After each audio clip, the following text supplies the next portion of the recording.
This when we touch and roll. On this stage you know it. This when we touch the soul. When we do what you know we bet. We just overload. Watch how we get in your eye. When we touch and roll. When my feet touch on the road. Screaming. We like when we screaming. Back on the lane and the road. You know it's a kind of feeling. Girls are feeling. What the man them feeling. Reflecting on their whole night. We have to the ceiling. It's not you with that sexy body. But please don't tell nobody if you're working for somebody. But that's the skill of come down on it. And put your money party. Second number we iconic. Always your hands in on the sky. And represent your country. Let me see you come for party so high. We come here to mash up. We come here to tear up. Mash up the world now. Mash up the flag down. This is how we get it.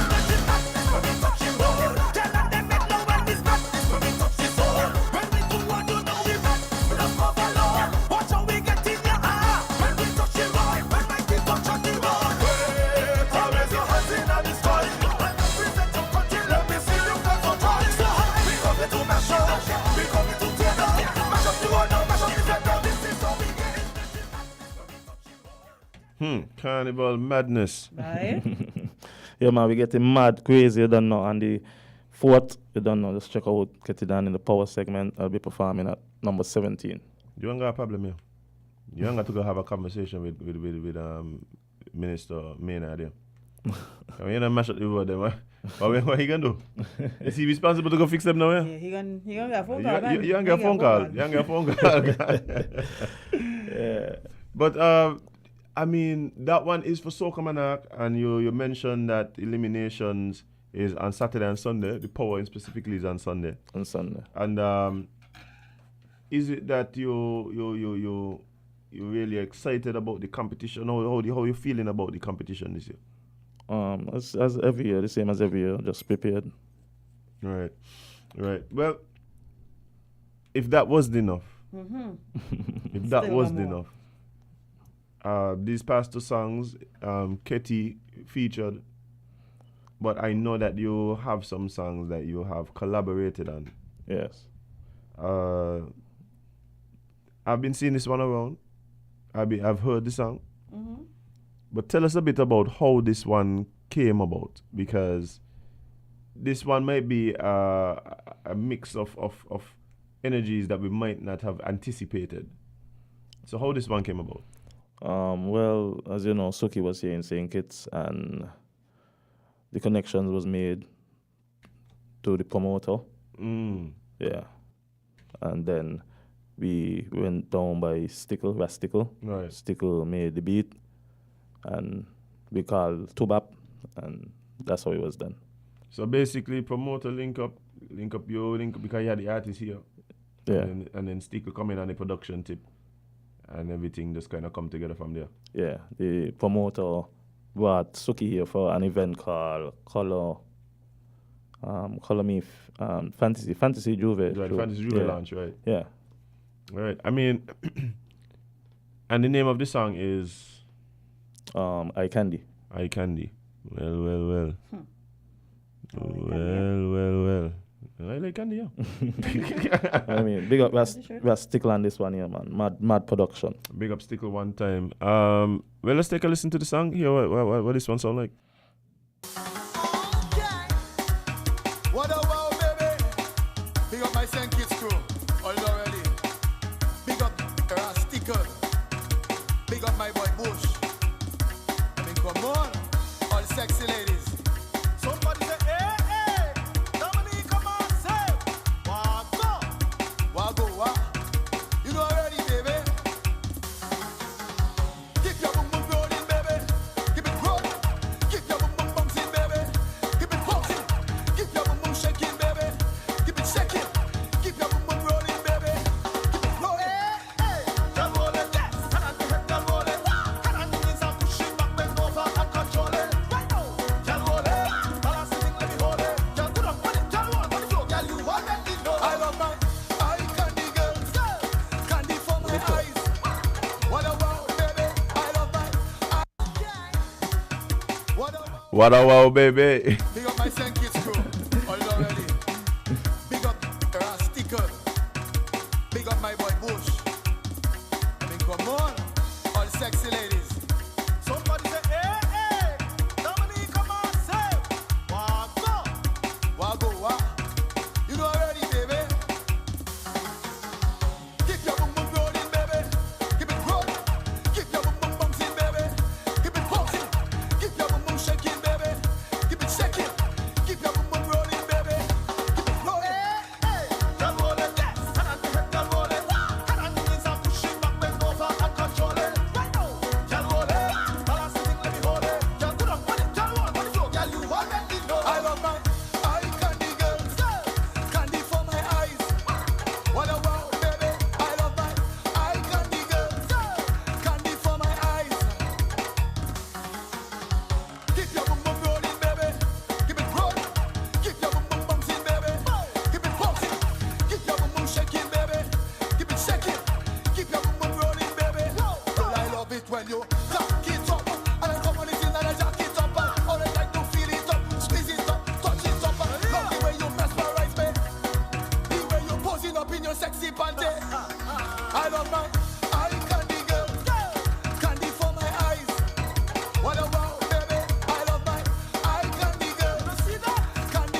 Well.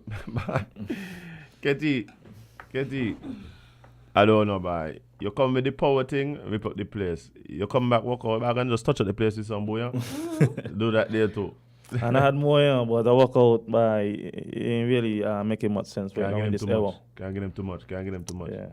I feel you, man. But I think it's a good look. Seeing these collaborative efforts, especially with artists from other markets. You get foot in them doors.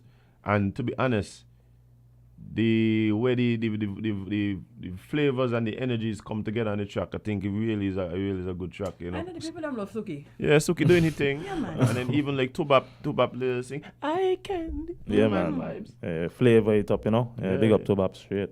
Yeah, man. I think it is a good look when we're seeing these collaborations between artists from different islands.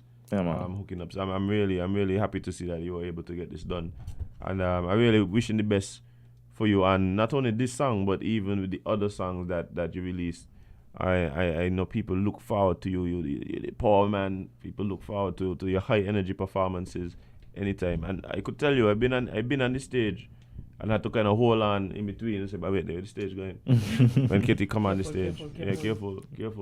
No, and really and truly, I just want to give you a props, because sometimes we take certain things for granted. We have our local performers here, and we take that term local to mean somehow subpar. Yeah. No, I just want to give you a props. You've been doing this thing for so many years. I appreciate it. There's so many years, and I've consistently been one of the performers that deliver when they're on stage, no matter what the stage is and what time you perform, etc. Right. So big up yourself. So come not gonna be rough. Gonna be rough. Man, that's what we're supposed to be. I mean, the competition good. Yeah, man. The competition Niceness, good. man. Yeah, but wanna wish you the best for the season. Wish you the best in the competition specifically. Thank you, I appreciate it. And of course, inviting people out to come and see you perform at the opening of Carnival this Friday. Where's that, Friday? Friday? Yeah, as I said, this Friday is the opening. I'll be performing at the opening this Friday, and this Saturday and Sunday is the Soca eliminations. Mm-hmm. But I am only performing in the power segment, which is on Sunday, the 4th. You could check me. Opportunities to catch you this weekend. Yeah. And the following weekend, you could check me on Festive Fridays. That's the Carnival Committee. Yeah, that's going to be happening in town, actually. In town in Bastia. You can check us there on the 16th. On the 24th as well in Bastia. Some others I can't remember right now. But yeah, nothing. But where people could keep up to date with what you have going on, any updates on your social media, anything like that? Well, opposed to when we get gigs, we just post and say, the poster, the flyer. Right.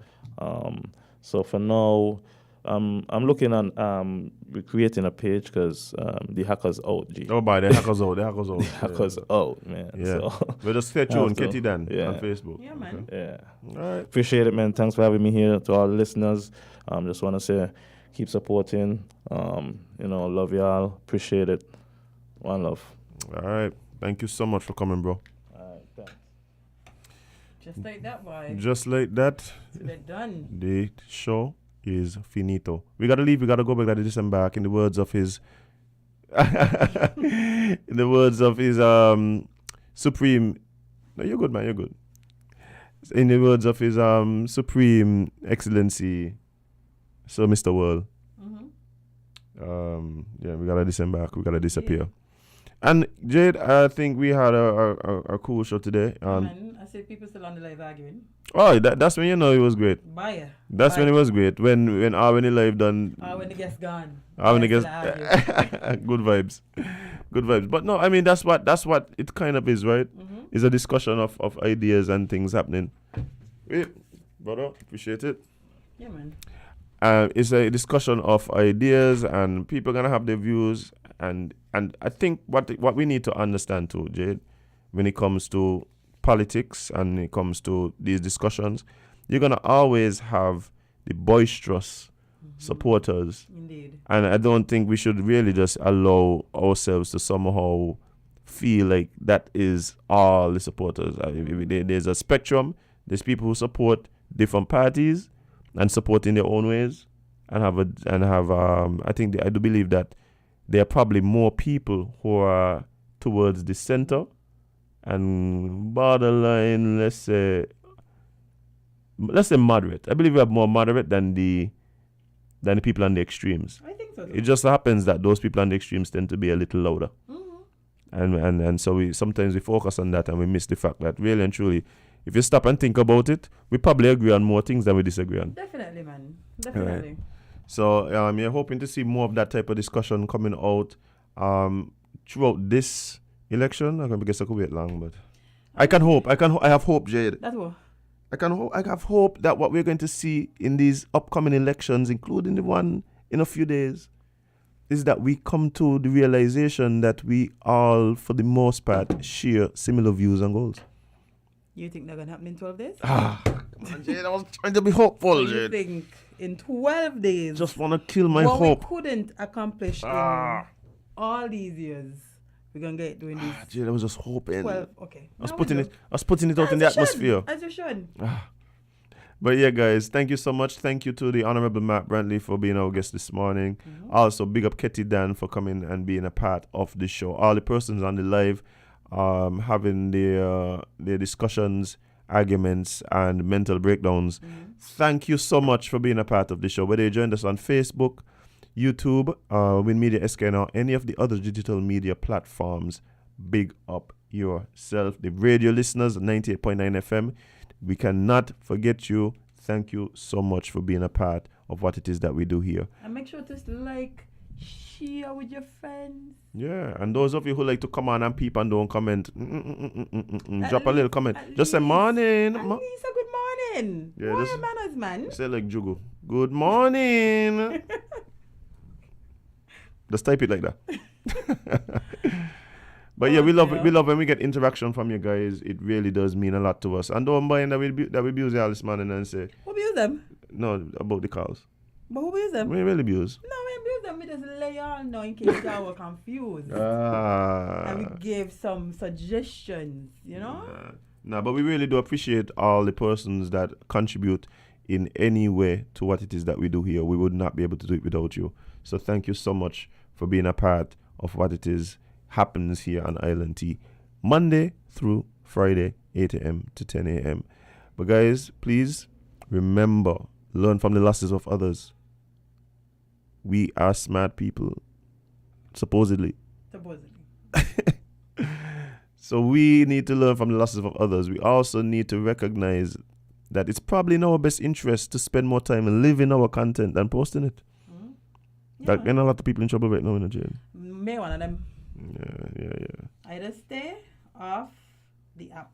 I think the one specifically. I think I am averaging around one post per 6 months, something like that. Yeah, that's a good ratio. Yeah. Okay, I could work with that. Nice. But also, guys, most importantly, please remember, you can't be everybody's cup of tea because you is not a Mark. See you guys. You is not a what? A Mark. A Mark. Yeah. Brantley? I just said Mark. You're not a Mark. Okay. But Mark, you know. Exactly. See you guys tomorrow.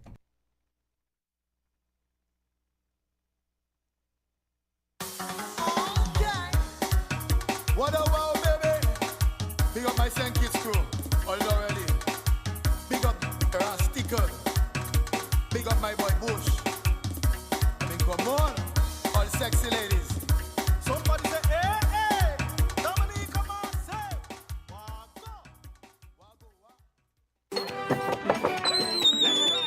Wait, how that a come to me gate? Santa, are you? No, it's Skellex Christmas Promotion 2022. Skellek?